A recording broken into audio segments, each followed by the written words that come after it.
महाभारत के युद्ध में एक ऐसा योद्धा था जिसने सिर्फ 3 तीर से पूरे युद्ध को खत्म करने की ताकत रखी थी। एक ऐसा वीर जिसके बल को देखकर खुद भगवान कृष्ण भी हैरान रह गए। लेकिन उसने अपना सिर कटवाने का चुनाव क्यों किया? क्यों उनका सिर आज भी जिंदा है? और कैसे वो बन गए कलयुग के सबसे शक्तिशाली देवता खाटू श्याम जी? नमस्कार दोस्तों, आज की वीडियो में हम जानेंगे बर्बरीक यानी खाटू श्याम जी की पूरी कहानी, जो इतनी अद्भुत है कि आपको अंत तक बांध कर रखेगी। तो वीडियो को लाइक कीजिए और शुरू करते हैं। बर्बरीक का जन्म एक असाधारण परिवार में हुआ था। उनके पिता थे घटोत्कच, जो खुद भीम और हिडिंबा के पुत्र थे। मतलब बर्बरीक पांडवों के पोते थे। उनकी माता थी कामकंटकटा यानी मौरवी, जो एक नाग कन्या थी। तो सोचो, एक तरफ राक्षस का खून, दूसरी तरफ नाग कन्या का। बर्बरीक का जन्म ही दिव्य था। बचपन से ही बर्बरीक असाधारण थे। जब दूसरे बच्चे खेल रहे होते थे, तब बर्बरीक शस्त्र और अस्त्र विद्या में ध्यान लगाते थे। उनकी एकाग्रता और समर्पण को देखकर देवी देवताओं ने उन्हें कई दिव्य अस्त्र प्रदान किए। लेकिन सबसे खास थे 3 अमोघ बाण। ये कोई साधारण बाण नहीं थे। पहला बाण, जिसे भी निशाना बनाया जाए, उसे चिह्नित कर देता था। एक लाल निशान लग जाता था उस पर। दूसरा बाण उन सभी चीजों को भी चिह्नित कर देता था जो बर्बरीक बचाना चाहते थे। उन पर नीला निशान लग जाता। तीसरा बाण पहले 2 बाणों द्वारा चिह्नित सभी को एक साथ खत्म कर देता था। मतलब सिर्फ 3 बाण और पूरा युद्ध खत्म। सोचो कितनी ताकत थी इस युवा योद्धा में। लेकिन बर्बरीक के मन में एक आग थी, सबसे महान योद्धा बनने की। उन्होंने फैसला किया कि वो भगवान शिव की कठोर तपस्या करेंगे। कई वर्षों तक उन्होंने तपस्या की। न खाना, न पानी, न नींद, बस महादेव का ध्यान। जंगलों में, पहाड़ों पर एक पैर पर खड़े होकर बर्बरीक ने अपनी भक्ति साबित की। जब भगवान शिव प्रकट हुए तो बर्बरीक ने मांगा, प्रभु, मुझे ऐसी शक्ति दीजिए कि कोई भी युद्ध में मुझे न हरा सके।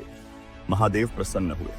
उन्होंने बर्बरीक को अष्टोत्तरी सिद्ध युद्ध कला का वरदान दिया, साथ ही एक अद्भुत धनुष जो कभी चूकता नहीं था। उनकी माता मौरवी ने भी उन्हें 2 दिव्य तीर और दिए। अब बर्बरीक के पास थे 5 अटल बाण और अद्भुत शक्तियां। लेकिन सबसे खास बात, भगवान शिव ने कहा, पुत्र बर्बरीक, तुम उस पक्ष से लड़ना जो कमजोर हो। तुम सदैव कमजोर की सहायता करने वाले योद्धा बनोगे। यह वरदान ही बाद में बर्बरीक की किस्मत बन गया। और यहीं से शुरू होती है असली कहानी। जब महाभारत के युद्ध की तैयारी होने लगी तो बर्बरीक ने सोचा, ये तो मेरे लिए अपनी वीरता दिखाने का सुनहरा मौका है। उन्होंने अपनी माता से आज्ञा मांगी और बर्बरीक अपने नीले घोड़े पर सवार होकर कुरुक्षेत्र की ओर चल पड़े। उनके पास थे 3 तीर, एक धनुष और अपार आत्मविश्वास। रास्ते में जब वो एक पेड़ के नीचे विश्राम कर रहे थे, तभी उनके सामने प्रकट हुए एक ब्राह्मण। लेकिन ये कोई साधारण ब्राह्मण नहीं थे। ये थे स्वयं भगवान श्री कृष्ण, जो बर्बरीक की परीक्षा लेने आए थे। ब्राह्मण रूप में श्री कृष्ण ने पूछा, वत्स, तुम कहां जा रहे हो? मैं महाभारत के युद्ध में भाग लेने जा रहा हूं। है? लेकिन तुम्हारे पास तो सिर्फ 3 तीर हैं। महाभारत जैसे विशाल युद्ध में 3 तीर से क्या होगा? प्रभु, मुझे पूरे युद्ध को खत्म करने के लिए सिर्फ 1 तीर काफी है।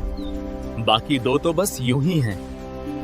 श्री कृष्ण को विश्वास नहीं हुआ। अच्छा, तो सिद्ध करके दिखाओ। उन्होंने इशारा किया एक विशाल पीपल के पेड़ की ओर, जिस पर हजारों पत्ते थे। श्री कृष्ण ने चुनौती दी, इस पेड़ के सभी पत्तों को अपने तीर से बेध सकते हो। बर्बरीक मुस्कुराए। उन्होंने अपना धनुष उठाया, आंखें बंद की और एक तीर चलाया। और फिर चमत्कार हो गया। वो एक तीर हवा में घूमने लगा। पेड़ के हर एक पत्ते को उसने बेध दिया। हजारों पत्ते एक ही तीर से। लेकिन कहानी यहीं खत्म नहीं हुई। श्री कृष्ण ने पेड़ के एक पत्ते को चुपके से तोड़कर अपने पैर के नीचे छुपा लिया था। सभी पत्तों को बेधने के बाद वो तीर श्री कृष्ण के पैर के पास आकर मंडराने लगा। वो पैर में घुसने की कोशिश कर रहा था।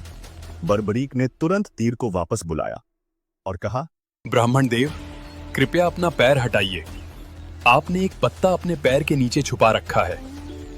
मेरा तीर अपना काम पूरा करना चाहता है। श्री कृष्ण अवाक रह गए। उन्हें समझ आ गया कि ये युवा योद्धा कितना शक्तिशाली है, लेकिन अब एक बड़ी समस्या थी। वत्स, तुम किस पक्ष की ओर से लड़ोगे? मैं उस पक्ष की ओर से लड़ूंगा जो हार रहा होगा, क्योंकि मेरी माता ने मुझे यही सिखाया है, कमजोर की मदद करो। यह सुनते ही श्री कृष्ण के माथे पर चिंता की लकीरें आ गईं। क्यों? समझिए। श्री कृष्ण जानते थे कि महाभारत का युद्ध धर्म की स्थापना के लिए जरूरी था।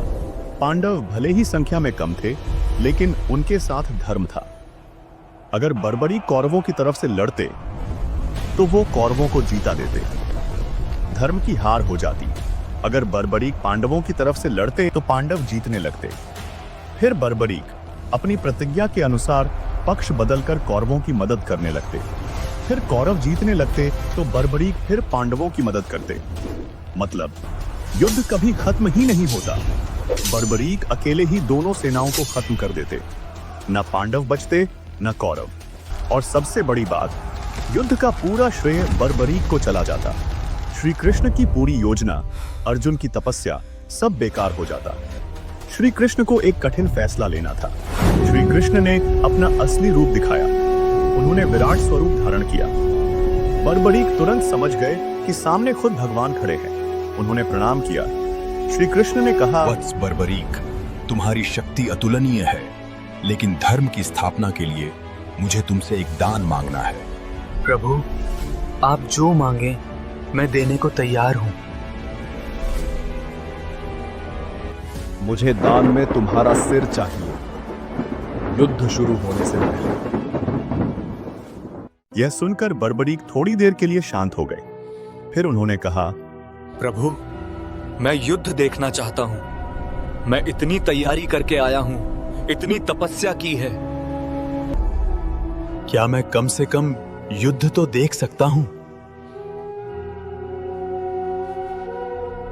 श्री कृष्ण की आंखों में आंसू आ गए।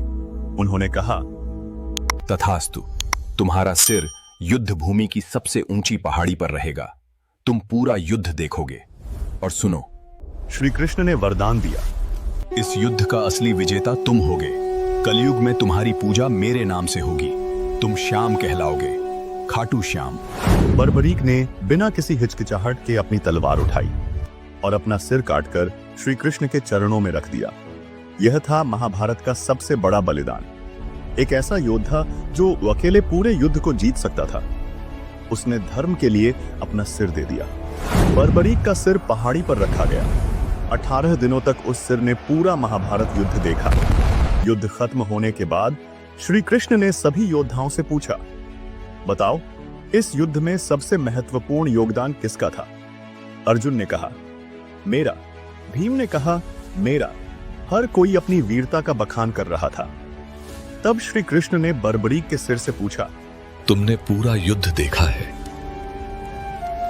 बताओ सच्चाई क्या है? और बर्बरीक के सिर ने जो कहा वो सुनकर सब चुप हो गए। बर्बरीक बोले, प्रभु, मैंने सिर्फ 2 चीजें देखी। आपका सुदर्शन चक्र जो हर पल युद्ध भूमि में घूम रहा था, दुष्टों का संहार कर रहा था, और मैंने देखी देवी महाकाली जो युद्ध भूमि में नृत्य कर रही थी और अधर्मियों को खत्म कर रही थी। बाकी सब तो बस निमित्त मात्र थे। यह सुनकर सभी योद्धाओं को अपना घमंड टूटता दिखा। उन्हें समझ आया कि असली विजय तो भगवान की योजना थी। श्री कृष्ण ने कहा, बर्बरीक ने सत्य देखा है। यही इस युद्ध का असली सबक है। अब सवाल उठता है, बर्बरीक खाटू श्याम कैसे बने? युद्ध के बाद श्री कृष्ण ने बर्बरीक के सिर को एक नदी में प्रवाहित कर दिया। वो सिर बहता हुआ राजस्थान के खाटू गांव में पहुंचा। कलयुग में लगभग 1027 ईस्वी में एक चमत्कार हुआ। एक ग्वाले की गाय रोज एक जगह पर जाकर अपना सारा दूध बहा देती थी। ग्वाले ने जब वो जगह खोदी तो निकला बर्बरीक का सिर। उस सिर से तेज निकल रहा था। वो सिर आज भी जीवित था। गांव के लोगों ने राजा रूप सिंह चौहान को बताया। राजा ने उस स्थान पर एक भव्य मंदिर बनवाया। श्री कृष्ण के वरदान के अनुसार बर्बरीक की पूजा श्याम के नाम से होने लगी। खाटू गांव में स्थित होने के कारण वो खाटू के श्याम यानी खाटू श्याम जी कहलाए। और दोस्तों, यहीं से शुरू हुई कलयुग के सबसे चमत्कारी देवता की कहानी। खाटू श्याम जी को कलयुग के देवता क्यों कहा जाता है? क्योंकि वो कलयुग में सबसे जल्दी फल देने वाले देवता माने जाते हैं। मान्यता है कि जो भी सच्चे मन से खाटू श्याम जी के दरबार में आता है, उसकी मनोकामना जरूर पूरी होती है। दोस्तों, अगर आपको यह यात्रा और यह ज्ञान पसंद आया हो तो इसे यहीं मत रोकिए। ऐसी ही और अद्भुत कहानियां और रहस्यों को जानने के लिए देव श्रुति परिवार से जुड़िए। हमारे चैनल को सब्सक्राइब कीजिए, वीडियो को लाइक कीजिए और इसे अपने मित्रों और परिवार के साथ शेयर कीजिए, क्योंकि जब ज्ञान फैलता है तो अज्ञान का अंधकार मिटता है और यही हमारी सबसे बड़ी साधना है। तो मिलते हैं अगले वीडियो में एक और नई कहानी और नए दृष्टिकोण के साथ। तब तक के लिए नमस्कार।